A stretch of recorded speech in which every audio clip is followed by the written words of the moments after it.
Hoy tenemos un tema cuanto menos polémico. Vamos a hablar del rol del Estado y del rol del mercado dentro de la actividad musical. ¿Cuál es el rol que cumple el Estado dentro de la creación, producción, promoción, distribución y difusión de la música? Hay como dos grandes paradigmas extremos, ¿no? Por un lado podríamos hablar del Estado planificando el arte. En este punto me permito hacer un paréntesis para recomendar este libro que se llama Historia Ideológica de la Música del profesor José Luis Conde. Es muy interesante todo lo que dice y justamente en una parte habla sobre la planificación estatal o la dirección estatal del arte. La planificación estatal del arte, que vendría a ser casos, por ejemplo, como los regímenes dictatoriales de la Unión Soviética o en el franquismo o el nazismo, en donde el Estado determinaba qué era lo que se tenía que componer e interpretar. Los artistas, los músicos no podían hacer otra cosa sino lo que el Estado les ordenaba hacer. Podemos citar otros casos cercanos a ese lineamiento en el cual el Estado determinaba qué era lo que había que hacer. Por ejemplo, en la última dictadura cívico-militar, del 76 al 83, donde si bien el Estado no determinaba qué era lo que los artistas podían hacer, sí determinaba qué era lo que no podían hacer. O sea que los artistas eran libres de hacer cuanto quisieran en tanto y en cuanto no se metieran a hacer algunas de las cosas que estaban expresamente o tácitamente prohibidas. En este punto podemos señalar algunos casos. Por ejemplo, Víctor Jara en Chile, que fue brutalmente asesinado porque cantaba lo que cantaba.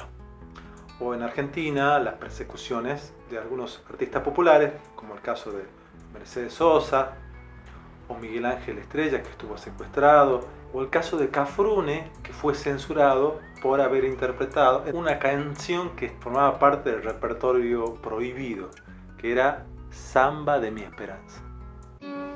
Samba de mi esperanza.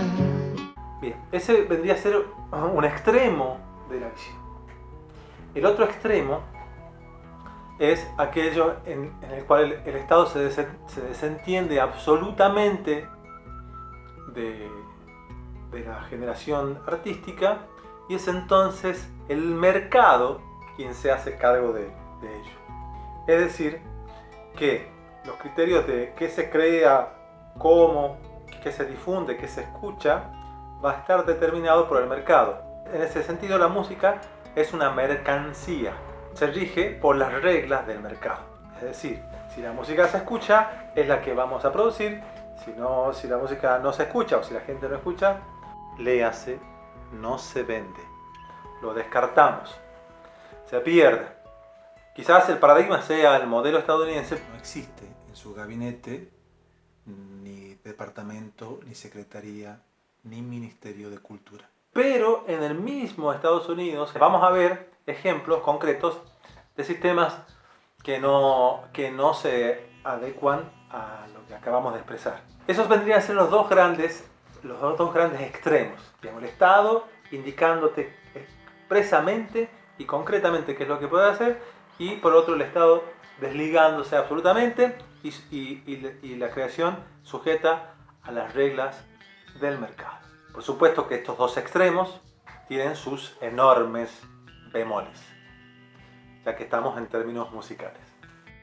Entre esos dos extremos hay una enorme gama de grises y en las cuales podemos encontrar sistemas que se acercan más a uno o que se acercan más hacia el otro o que tienen una mezcla de cosas de uno o de otro.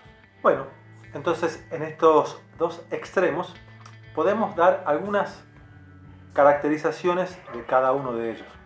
Por ejemplo, En el sistema de planificación estatal del arte, la música es justamente un arte, una expresión del arte, y no de cualquier arte, sino de ese que representa a la nación, al pueblo, al Estado, y que, por supuesto, no tiene que estar contaminado por otras corrientes que puedan alterar ese sentir, ¿no? Ese núcleo, esa representación de la nación, del pueblo. El Estado tiene que tener una oficina o un departamento de contralor del arte que hacen los artistas, con lo cual alguien está calificando si eso es bueno o es malo, o si es acertado, o si se adecua a los lineamientos de lo que es el arte permitido. Por supuesto, el Estado, para que ese arte se manifieste, tendrá que encargarse de la formación, del sustento, de los medios de comunicación para difundir ese arte. Bueno, entre otras características que podemos dar, pero esas vendrían a ser las características principales de un sistema de planificación estatal. Por supuesto, siempre hago la aclaración, se trata de ejemplos extremos. En el otro extremo, el sistema librado a la actividad privada y al mercado, supone que la música deja de ser un arte para convertirse en una mercadería, en una mercancía que se vende en el mercado y está sujeta a las reglas del mercado. Entonces, decía, lo que no se vende se desecha, no sirve. El peligro de este sistema, así en esta concepción absoluta, ¿no?, es que al estar ausente el Estado, las corporaciones empiezan a captar todo el mercado y terminan siendo las corporaciones las que moldean el gusto del público, de los oyentes, a la música o al arte que las propias corporaciones generan. Voy a citar como ejemplo lo que ocurre, por ejemplo, con las discográficas. Hoy hay 3 empresas discográficas a nivel mundial que han captado casi todo el mercado. A su vez, antes eran muchas más, pero ahora se fueron fusionando y ahora quedaron estas 3, que son Sony BMG, Warner Music y Universal. Si se fijan, esas 3 están también íntimamente vinculadas con el cine y la televisión, porque la música de esas películas, de esas series y de las producciones televisivas es la misma música de sus producciones discográficas. A su vez, esas corporaciones son dueñas en total o parcialmente de emisoras de radios, de canales de televisión en los distintos países donde tienen sede. De hecho, acá en Argentina, esas empresas son dueñas de algunas radios, por supuesto de radios de gran audiencia. Por supuesto, la música que pasan esas radios son las propias de las discográficas. Aquella música que no entre en estos cánones quedará marginada y en algunos casos tenderá a desaparecer, como ha ocurrido, digamos. Insisto sobre un punto, estos son ejemplos extremos. Y ahora volviendo a estas enormes gamas, vamos a ver que en los distintos sistemas, en los distintos países, hay sistemas cuya balanza se inclina más hacia uno, más hacia otro. Pero en donde, en todos, de alguna manera, o en mayor o menor medida, hay una intervención del Estado en la generación de políticas públicas. Tengan en cuenta que cuando el Estado decide no intervenir en las cuestiones culturales, por ejemplo, es una política pública de no intervención en la generación artística.